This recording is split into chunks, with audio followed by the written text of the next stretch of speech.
Hello student, आपको आज हम सेट सीबीएसई एनसीईआरटी में न्यू सिलेबस 2023-24 में क्लास 11 का एक्सरसाइज 1.5 में क्वेश्चन नंबर 6 बता रहे हैं। क्वेश्चन नंबर 6 है, let universal set with the set of all triangles in plane.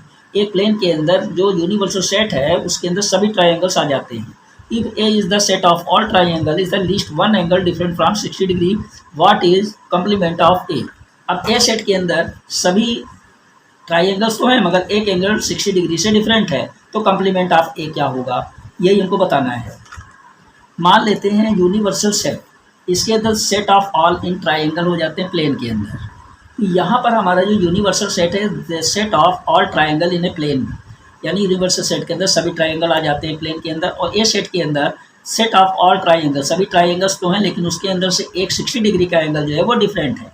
तो यहाँ पर हमारा ए कॉम्प्लीमेंट क्या हो जाएगा, यूनिवर्सल सेट में से ए सेट को माइनस कर देंगे तो हमारा क्या आ जाएगा, कॉम्प्लीमेंट ऑफ ए। सीधा सा मतलब हो गया। यहाँ पर क्या होता है, सीधे से आप समझ लीजिए, ये मान लीजिए कि हमारा क्या है, एक ट्राइंगल है, इसमें एक 60 डिग्री का डिफरेंट एंगल है, डिफरेंट एंगल हो गया।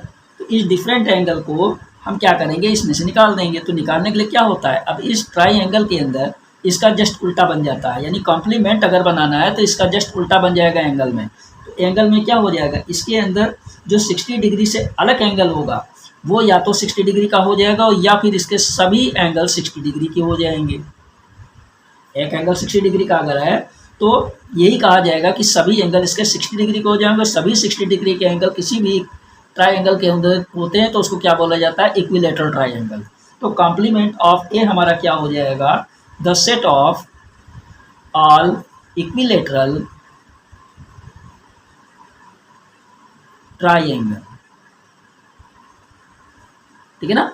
7 क्वेश्चन है, fill in the blanks to make each of the following in a true statement. True statement हमको बनाना है। इसके अंदर फिल इन द ब्लैंक्स के अंदर ए यूनियन कॉम्प्लीमेंट ऑफ ए।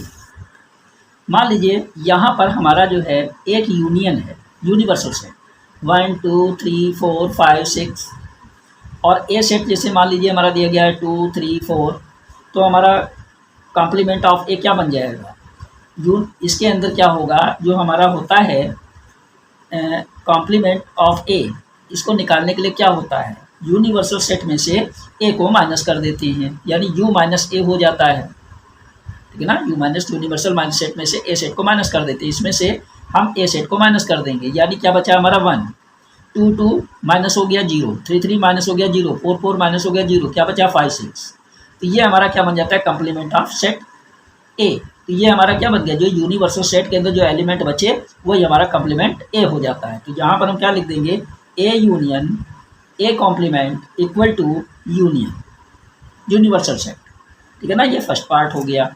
यानी जो ए सेट का है एलिमेंट वो कॉम्प्लीमेंट ऑफ ए का जो यूनियन बनाना है तो हमारा क्या बन जाएगा, यूनिवर्सल सेट हो जाएगा। अब देख लीजिए, इन दोनों को हम कंबाइन कर देते हैं, ए सेट को और कॉम्प्लीमेंट ऑफ ए सेट को, दोनों को कंबाइन कर देंगे, इंक्लूड कर देंगे, तो क्या बन जाएगा, यूनिवर्सल सेट। 1 आ गया, 2 आ गया, 3 आ गया, 4 आ गया, 5 आ गया और 6 आ गया, पूरा यूनिवर्सल सेट हो गया। ठीक है ना। अब सेकेंड पार्ट देखते हैं। अब 5 मीन्स क्या होता है, जो 5 है इसका मतलब होता है नल सेट। 5 मीन्स क्या होता है, नल सेट यानी एम्प्टी सेट यानी खाली सेट। और कॉम्प्लीमेंट ऑफ 5 क्या होता है, कॉम्प्लीमेंट ऑफ 5 इसका मतलब होता है यूनिवर्सल सेट। ठीक है ना, कॉम्प्लीमेंट ऑफ 5 मीन्स क्या होता है, यूनिवर्सल सेट। तो अगर हम यूनिवर्सल सेट में से ए सेट को, हम कॉम्प्लीमेंट ऑफ ए को अगर हम निकाल देते हैं इसके एलिमेंट, तो हमारा क्या बन जाता है, इंटरसेक्शन के अंदर जो भी होगा वो हमारा जो वो बनेगा।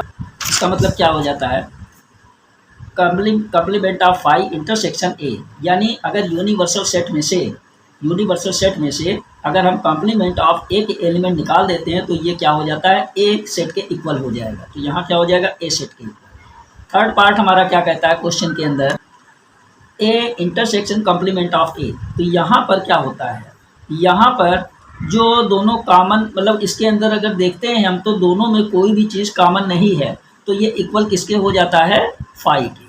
दोनों में कुछ भी कॉमन नहीं होगा क्योंकि ये कॉम्प्लीमेंट ऑफ ए है और ये ए है। तो दोनों कॉमन के लिए क्या बन जाएगा, कंप्लीमेंट ऑफ ए हो गया और ये ए हो गया। इन दोनों के अंदर कोई भी चीज़ कॉमन है नहीं, कॉमन है, तो हमारा क्या हो जाता है, नल सेट। ठीक है ना, नल सेट हो जाता है। अब हम ले लेते हैं फोर पार्ट। अब यहाँ पर हमारा है complement of universal set intersection A. ठीक है ना।